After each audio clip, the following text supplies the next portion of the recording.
In 1994, a farmer's plow kept snagging on something buried under a hill in Turkey. What archaeologists eventually dug out from underneath it would force scientists to throw out one of the most confident timelines in all of human history, and prove that something in your brain, right now, is running software that's at least 11,500 years old. The site is called Göbekli Tepe. Massive carved stone pillars, some weighing up to 20 tons, arranged in deliberate circles, decorated with detailed carvings of foxes, lions, snakes, and scorpions. It dates back roughly 11,500 years, thousands of years before writing, before pottery, before the wheel, and, most shockingly of all, before agriculture. The people who built it were hunter-gatherers, living in small mobile bands, with no permanent settlements. Here's why that should stop you in your tracks. For over a century, the accepted story of civilization went like this. Humans settled down, started farming, produced surplus food, and only then, once life stabilized, did they have the spare time to invent something like religion. Göbekli Tepe suggests the exact opposite. Religious ritual didn't follow civilization, it may have caused it. People seem to have gathered at this massive ceremonial site first, and only later, seemingly in order to feed the crowds returning again and again, did nearby communities begin domesticating crops. So here's the real question this video is going to answer. If belief in gods is old enough and powerful enough to potentially have kickstarted civilization itself, where did it actually come from? Why would a species that hadn't even invented farming yet feel compelled to build monuments to invisible beings? The answer isn't really about any one god or any one culture. It's about three specific quirks of the human brain. Quirks you still have right now, whether you're religious or not. And by the end of this video, you'll never hear a strange noise at night the same way again. Here's a strange experiment you can run on yourself tonight. Sit alone in a quiet room and wait for an unexpected sound. Notice how fast your mind jumps to someone's there, before you've had a single conscious thought about it. That instant, involuntary reaction is quirk number one, and it may be the single biggest reason religion exists at all. Psychologists call this tendency agency detection, and it's remarkably well documented. If you hear a rustle in the bushes at night, your mind doesn't calmly calculate the odds of wind versus predator. It jumps immediately to something is there, often before you've consciously processed anything at all. Researchers studying this phenomenon describe it as a hyperactive agency detection device, a mental alarm system that would rather trigger 100 false alarms than miss one real predator. This bias makes perfect evolutionary sense once you think about the actual cost of being wrong in each direction. If an early human mistook the wind for a lurking predator, the cost was mild embarrassment. But if that same human mistook a real predator for the wind, the cost could be death. Over countless generations, natural selection favored brains that erred heavily on the side of assuming an agent was present, even in ambiguous situations. This tendency even shows up in animals. Researchers have noted that dogs will bark defensively at movement with no apparent cause, a simpler version of the same alarm system. Here's the twist that turns a survival tool into the seed of religion. This hair trigger system never turns off once it's no longer needed. Once you have a mind wired to detect invisible agents behind ambiguous events, that same mind is primed to interpret thunder, disease, drought, or a lucky hunt not as random chance, but as the deliberate action of some unseen intentional being. But detecting someone's there is only step one. The next question is far stranger. Why does that someone always seem to have a personality? If your brain only detected vague, faceless presences, you'd expect ancient religion to be full of formless energy and static. Instead, across nearly every culture ever studied, gods argue, get jealous, fall in love, and hold grudges. That's not a coincidence. It's your brain recycling a tool that was never built for gods in the first place. Agency detection explains why humans are quick to suspect something is out there. But it doesn't fully explain why that something so often gets imagined as a being with thoughts, desires, and a personality, much like a person. For that, cognitive scientists point to a second mental tool: theory of mind, the ability to understand that other people have their own beliefs, desires, and intentions separate from your own. It's an essential tool for social life, allowing humans to cooperate and anticipate each other's behavior. According to a substantial body of research within the cognitive science of religion, humans don't limit this powerful mind-reading tool to other humans. We extend it outward, applying it to animals, objects, weather, and eventually to invisible supernatural agents. In other words, when ancient humans looked at a drought and searched for a reason behind it, their brains reached for the same social reasoning already built for understanding a neighbor's intentions. A god who is angry, a spirit who feels neglected, these aren't arbitrary inventions. They're the natural output of a highly social brain applying its most powerful existing tool to the biggest mysteries it couldn't otherwise explain.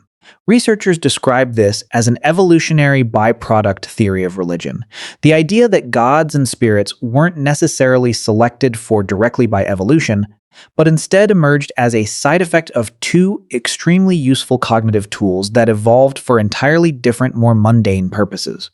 Which raises a new mystery. If every human culture is essentially building gods out of the exact same mental spare parts, why do those gods turn out to be so unbelievably memorable? That comes down to a strange rule almost nobody knows about. Try this. Think of any myth or ghost story you actually remember from childhood. Chances are it isn't a story that follows the normal rules of the world perfectly. It's also not pure, incomprehensible chaos. It's something oddly specific, and researchers have discovered exactly why that specific formula works so well. Cognitive scientists studying religious belief have proposed that the most successful supernatural concepts share a specific psychological property. They are minimally counterintuitive. That's a technical way of describing an idea that mostly follows ordinary, expected rules of the world, but breaks just one or two of them in a memorable way.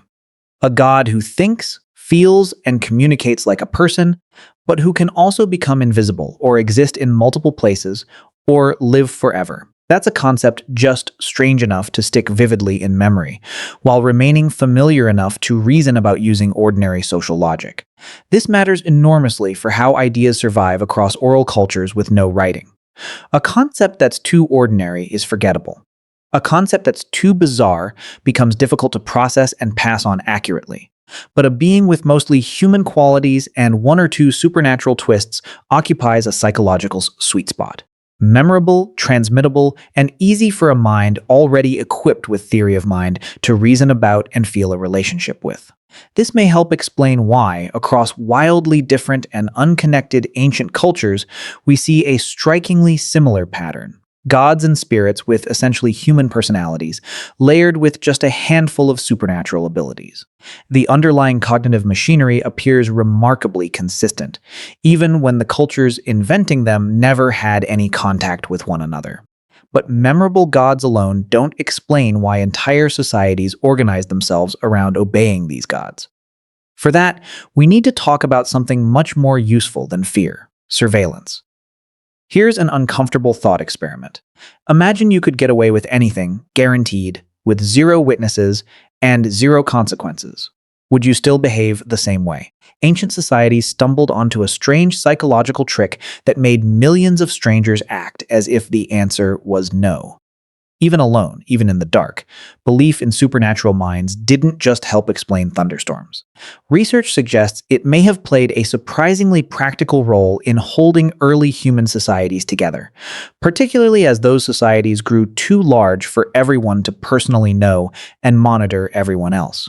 Anthropologists studying belief systems across small-scale societies have found a recurring pattern.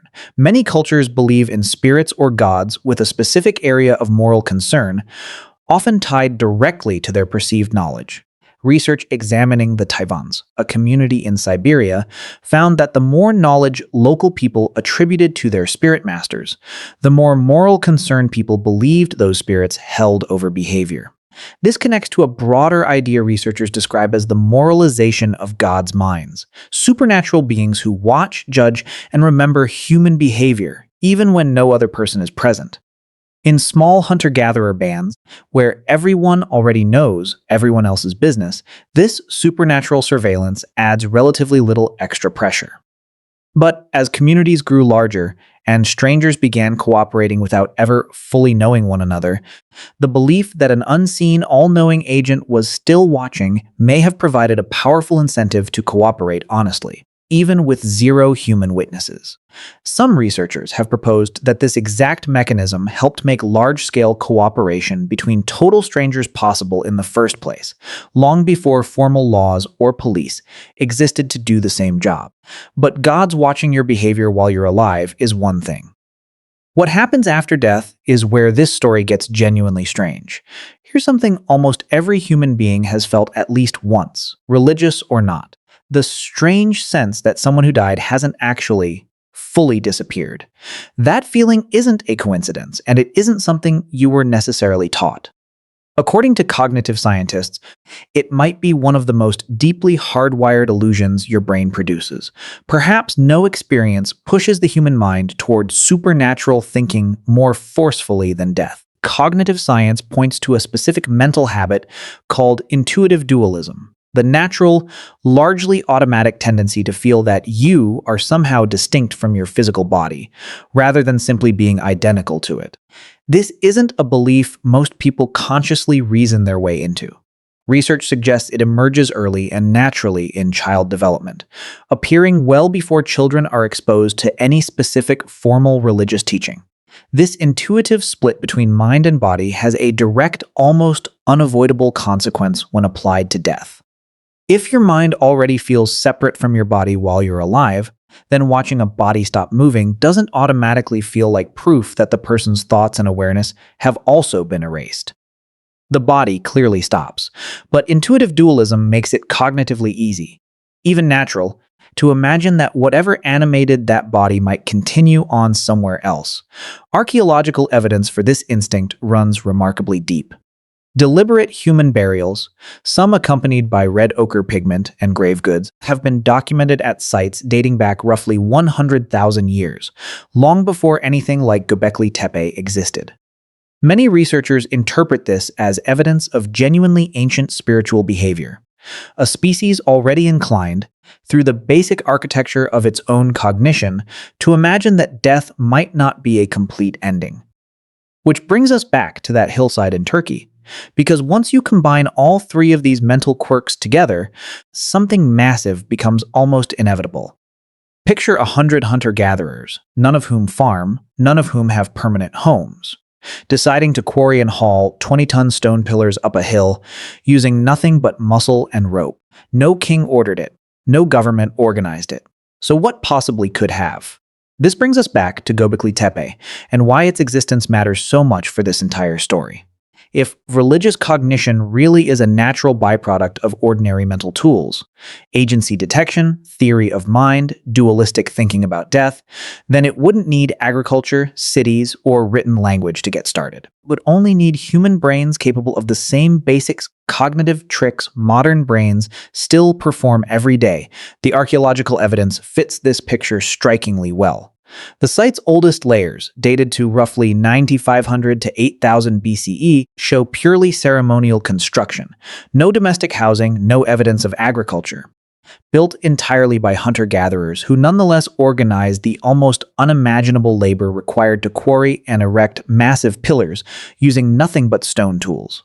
Some researchers have proposed the site may have functioned partly as an ancestor veneration or skull cult location based on carved imagery and later evidence of ritually modified human skulls found nearby, though scholars continue to actively debate the site's full purpose. Archaeologist Ian Hodder described the discovery as fundamentally changing the field precisely because it demonstrated organized ritual behavior existing before agriculture, rather than emerging as agriculture's later byproduct. The traditional sequence, farm first, then village, then religion, appears, at least here, to run in the opposite direction. Shared ritual and belief may have come first, with farming later developing as a practical solution to feeding the crowds that belief kept drawing back to the same sacred hillside. Many researchers caution this looks closer to organized ritual or shamanistic practice than religion in the fully doctrinal sense, but even cautiously framed, coordinated supernatural belief is old enough to have possibly built civilization, not the other way around. Here's the part that should genuinely puzzle you. If every human brain runs the exact same religious software, why does the world have thousands of different gods instead of just one? The answer says something surprisingly specific about how belief actually spreads. Researchers within the cognitive science of religion generally argue that shared cognitive architecture explains the broad recurring patterns, why gods tend to have human-like minds, why the dead are so often imagined as continuing to exist somewhere, why moral, watchful spirits appear across unconnected societies.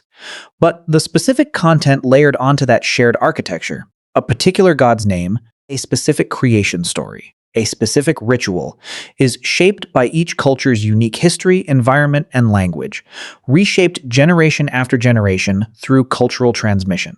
This helps explain a pattern that might otherwise seem strange. Independent, unconnected ancient cultures across the world, separated by oceans and thousands of years, converging on strikingly similar underlying themes: powerful sky gods, ancestor spirits, moral consequences after death, while still producing wildly different specific mythologies on top of that shared foundation.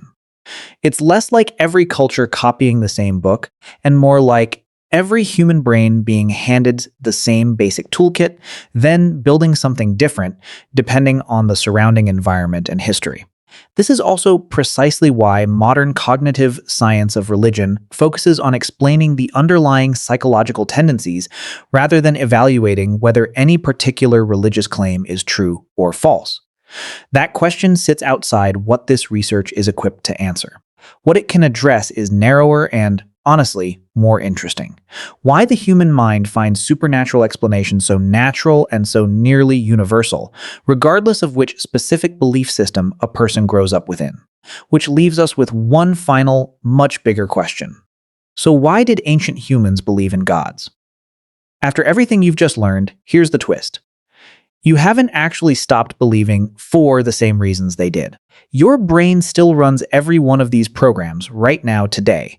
Based on decades of research across cognitive science, anthropology, and archaeology, the honest answer isn't about weakness, ignorance, or a primitive failure to understand the world. It's about a set of remarkably useful mental tools, quick to detect danger, quick to model other minds, quick to imagine that death might not be a full stop, all doing exactly what they evolved to do, applied to the biggest, scariest questions our ancestors faced.